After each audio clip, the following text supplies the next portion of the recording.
नमस्कार। आज सबसे महत्वपूर्ण कर्क राशि, इस ब्रह्मांड की सबसे महत्वपूर्ण राशि इसलिए है, इस समय आपके अष्टम भाव में शनि की गोचर में स्थिति चल रही है और ये इतनी महत्वपूर्ण बनी हुई है क्योंकि इसके बहुत सारे जो समीकरण हैं, साथ साथ वर्तमान गोचर में जो ग्रह प्रभावित कर रहे हैं, सकारात्मक और नकारात्मक दोनों दृष्टि से।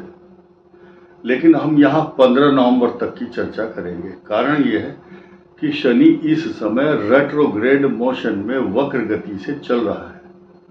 आपके लिए कौन कौन से प्रिकॉशंस लेने चाहिए, क्या करना चाहिए और क्या नहीं, इस बात पर तो चर्चा की ही जाएगी। साथ ही साथ समय को देखते हुए अधिक से अधिक जानकारी देने की कोशिश करेंगे।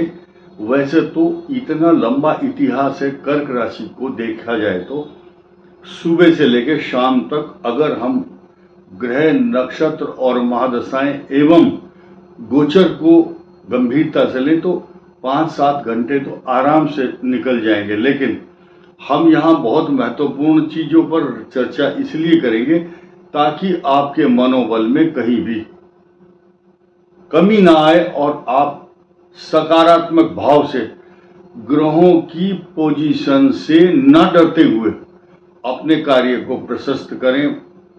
साथ ही साथ ग्रह, नक्षत्र इस संसार में सबके खराब होते हैं कई बार, तो जरूरी नहीं कि आदमी उनसे हार मान करके घर में बैठ जाएगा।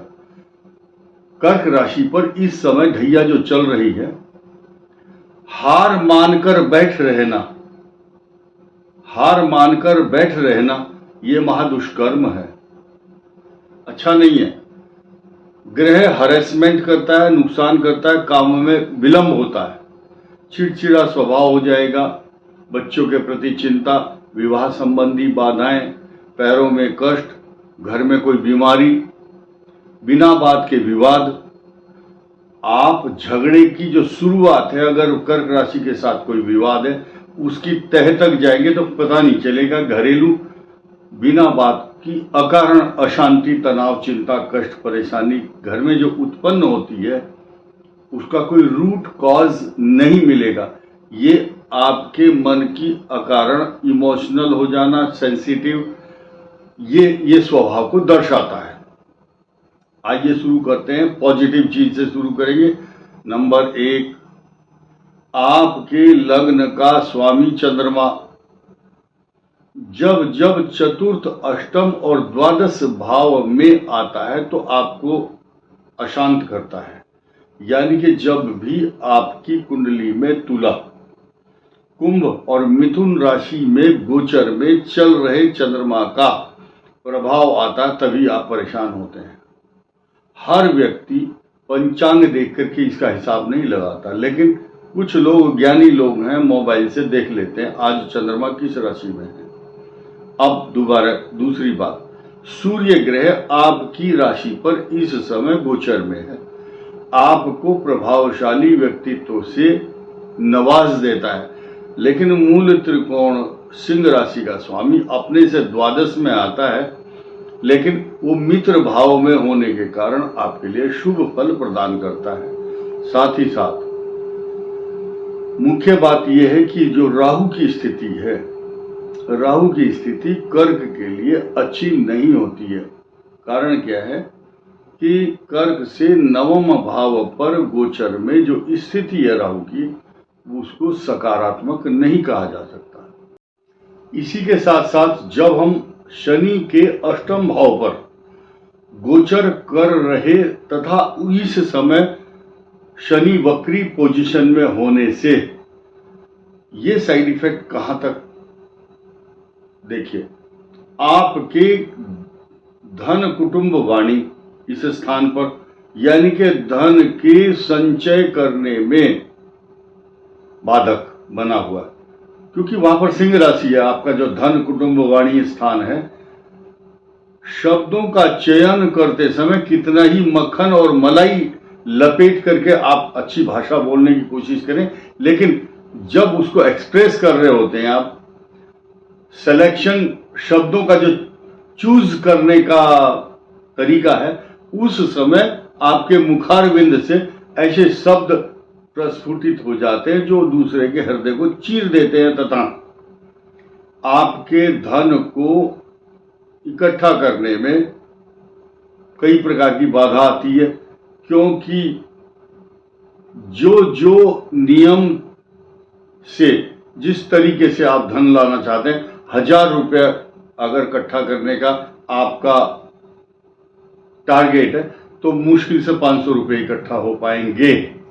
एक उदाहरण दिया है मैंने। कर्क राशि के लोग वैसे ही जन्मजात बहुत धनवान होते हैं, क्योंकि इनके धन स्थान का स्वामी सूर्य होता है।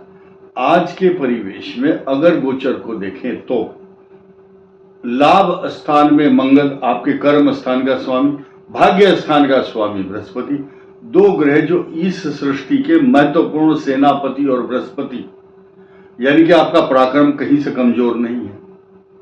आपका भाग्य, आपकी बुद्धि, आपके विवेक, ज्ञान, कला, कौशल, दूरदर्शिता, way of talking, living, thinking, everything is up to the mark, कहीं से कमजोर नहीं है। सिर्फ एक या दो ग्रह आपको दुर्बल बनाते हैं, लेकिन उनसे हार मानकर बैठना ठीक नहीं है, क्योंकि कर्क राशि इमोशनल, हाइपर सेंसिटिव, किसी ने छोटी सी बात कही तो उसको बहुत गंभीरता से अपने मन में, दिल में उतार लेते हैं और फिर 2-3 दिन तक, जब तक वो बात मन से नहीं निकलेगी, आपका माइंड उधर ही डाइवर्ट होता रहेगा।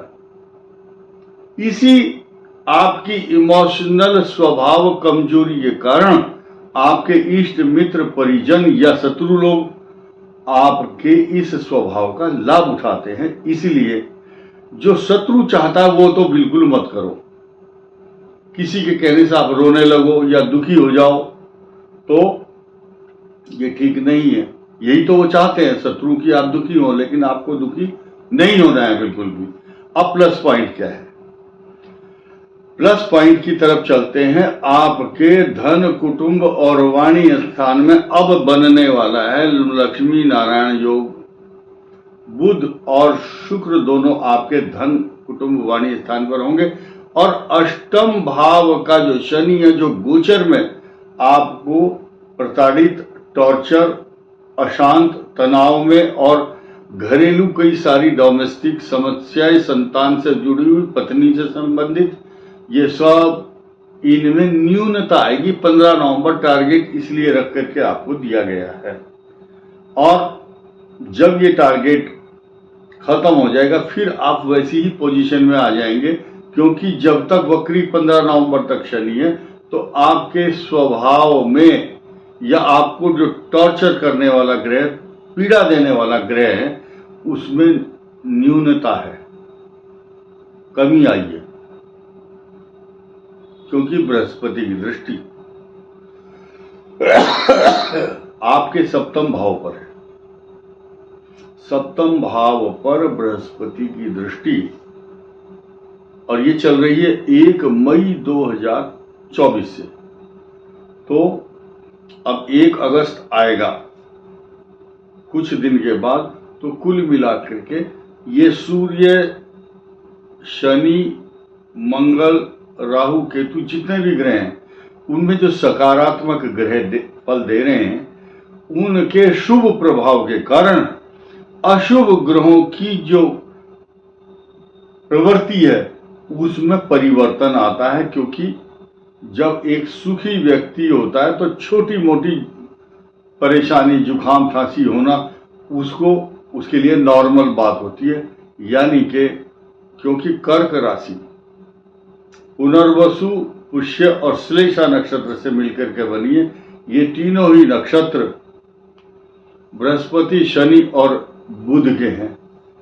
तो बृहस्पति बुद्धि ज्ञान, शनि संपत्ति और बुध जो है ज्ञान, बुद्धि, विवेक, विज्ञान, दूरदर्शिता, हर प्रकार से आपको संस्कारित और सम्मानित कराता है पूरी लाइफ में। इसलिए 15 नवंबर तक सुरक्षात्मक दृष्टि से कर्क राशि के लिए ये सकारात्मक प्रभाव रहने वाला है। इस वीडियो में इतना ही। धन्यवाद।